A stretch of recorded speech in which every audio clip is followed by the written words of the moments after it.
Bom dia, chegamos ao 16º dia do nosso estudo bíblico, onde estamos lendo 21 livros da Bíblia em 21 dias.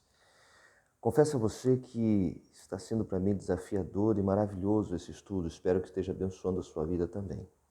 Hoje estamos no livro de Jonas e também digo que foi muito difícil me preparar para falar sobre esse livro, porque ele tem muitas histórias, ou uma história trançada com muitas facetas, e eu podia abraçar qualquer uma das palavras simples e poder contar uma coisa linda para você sobre isso. Mas enquanto eu lia, relia, lia e relia esse livro várias vezes, o Espírito Santo não me deixou ir para outra direção que não seja aquela que eu vou te passar agora. Pois bem, você não tem que concordar comigo, apenas considere a minha posição. O tema da conversa que eu entendi para hoje de manhã é o seguinte: fugindo de si mesmo. Fugindo de si mesmo ou fugindo de si mesma. Fugindo de si mesmo. Uma coisa clara que eu quero deixar para você é que Deus não quer que você morra. Ele quer que você aprenda com as coisas da vida. Por pior que esteja a sua situação, Deus não está deixando você na terra para ver você sofrendo ou para querer que você vá morrendo aos poucos. Ele quer que você viva, e a palavra de Deus diz que você viva e vive em abundância. O que está acontecendo aqui, eu já falei, a cidade de Nínive, lá no livro, quando nós estudamos Naum, eu falei que era uma cidade forte, tinha muralhas. Naum vem pregar 150 anos depois de Jonas, e a cidade termina sendo destruída 150 anos depois de Jonas. Falei da muralha, falei de várias coisas lá em Naum, você pode ler ou rever aí esse vídeo um dia desses para trás. Hoje eu quero falar sobre o sentimento de Jonas, o que está acontecendo com Jonas, um pouquinho da personalidade de Jonas, a minha interpretação sobre este assunto. Jonas era uma pessoa importante para Deus, senão Deus não o chamaria para pregar para toda uma cidade. Ele foi chamado e logo ao ser chamado, Jonas foge da direção que Deus tinha determinado para a sua vida, ele vai para outro caminho. No capítulo 1, versículo 3, vem falando, os versículos, Deus chamou Jonas para pregar para a cidade de Nínive, a capital dos assírios, e aqui nós temos o versículo 3, capítulo 1. Jonas se dispôs, não, eu vou sim, mas para fugir da presença do Senhor, para Tarsis, e tendo descido a Jope, a cidade de Jope, achou um navio que ia para Tarsis, pagou a sua passagem, embarcou nele para ir com eles para Tarsis, para longe da presença do Senhor. Jonas está fugindo de Deus no capítulo 1, versículo 3. Jonas sabia quem ele era e quem era Deus. Veja aqui no versículo 8, quando o barco começa a querer afundar, os homens perguntam: quem é você? Quem é o teu Deus? Então, versículo 8, capítulo 1, declara-nos agora, pois, de quem sobreveio este mal? Que ocupação é a tua? De onde vens? Qual é a tua terra? Que povo é esse teu?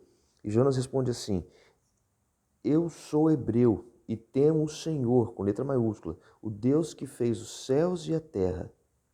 Então os homens ficaram apavorados, porque aqui ele estava dizendo que o dono do mar, que estava fazendo aquela revolta toda, era justamente o Deus que Jonas estava fugindo, porque Jonas conta para ele o que está acontecendo.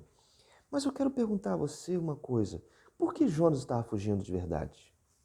Por que Jonas estava fugindo para não pregar em Nínive? Era medo da cidade muito poderosa? Ele conhecia Deus, olha o que ele acabou de dizer, e ele sabia que Deus o conhecia.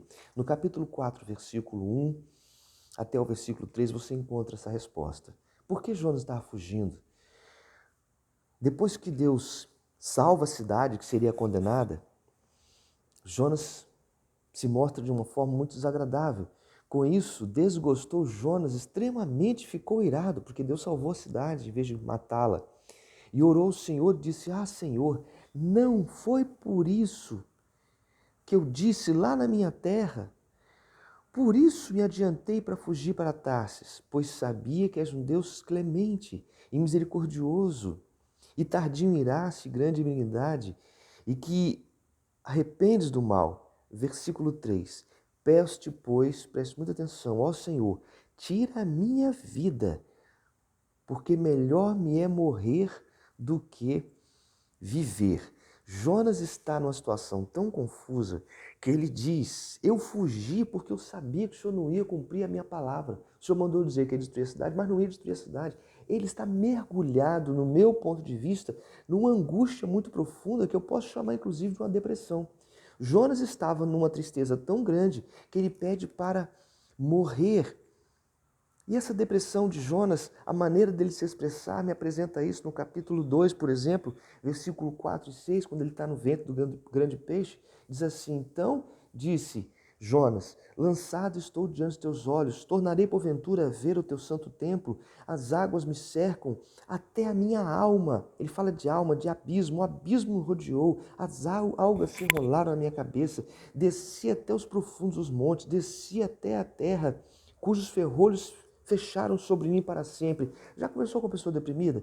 Você já sentiu depressão alguma vez? O que a pessoa sente? Que o mundo acabou, que ela está no mais profundo buraco. Ele está descrevendo aqui exatamente um quadro depressivo. Eu não tenho como fugir disso. Aqui, vai dizer ainda no capítulo 4, versículo 8 e 9. Olha como ele se expressa.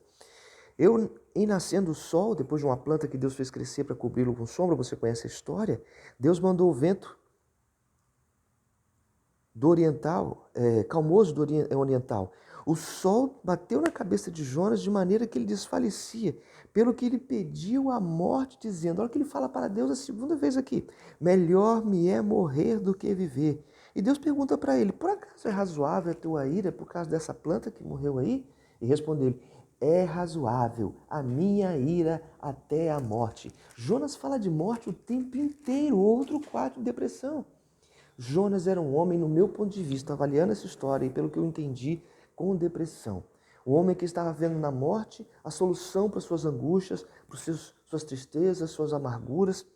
E aí eu quero dizer para você, mas ele conhecia a solução. Ele sabia a saída. No capítulo 2, ele apresenta a solução contra a depressão, contra a tristeza profunda. Ele diz ali, então Jonas do ventre do peixe orou ao Senhor, ele escrevendo sobre ele mesmo, e disse, na minha angústia clamei ao Senhor. Ele me respondeu, e do ventre do abismo eu gritei, e tu ouvistes a minha voz. Lá no capítulo 2 mesmo, o versículo 9, ele termina dizendo assim, ao Senhor pertence a salvação. Ao Senhor pertence a salvação. E no capítulo 2, no versículo 7, quando ele está falando da alma dele morrendo dentro dele, ele termina o versículo 7 dizendo assim, e eu me lembrei do Senhor e subiu a ti a minha oração. Olha, Jonas sabia que Deus tinha solução para sua tristeza profunda. Jonas conhecia Deus e Deus conhecia Jonas. Quero dizer para você uma coisa, Deus continua tendo a solução para sua tristeza, para sua angústia, aconteça o que acontecer e passe você o que está passando. Quero repetir a frase lá no início. Deus não quer que você morra, Ele quer que você aprenda.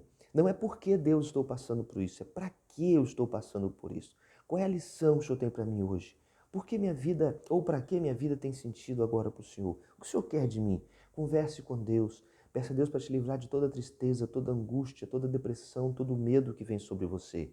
E Ele vai te responder. E você vai achar o caminho. E você vai sair disso. Jonas ficou vivo. Mesmo aborrecido, ele viveu.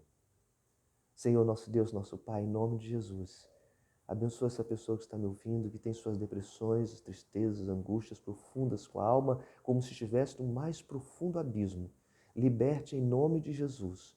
Dá a ela a visão de que o Senhor sabe, o Senhor pode, que ela clame, ela grite, ela fale contigo, tu venhas do alto céus ouvir. Tu que me deste essa palavra para incentivar essa pessoa, vem agora ao socorro dela e mostra a tua grandeza e dá a ela uma saída, ó Deus. Seja uma saída através dos remédios, através dos médicos, através do poder sobrenatural do Senhor de libertação, mas faça uma obra nessa vida. Em nome de Jesus, amém.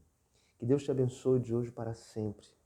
Que você vença qualquer medo, qualquer coisa, lembrando que o Senhor pode todas as coisas. Até amanhã, o próximo estudo. Um bom dia para você. Fique com Deus.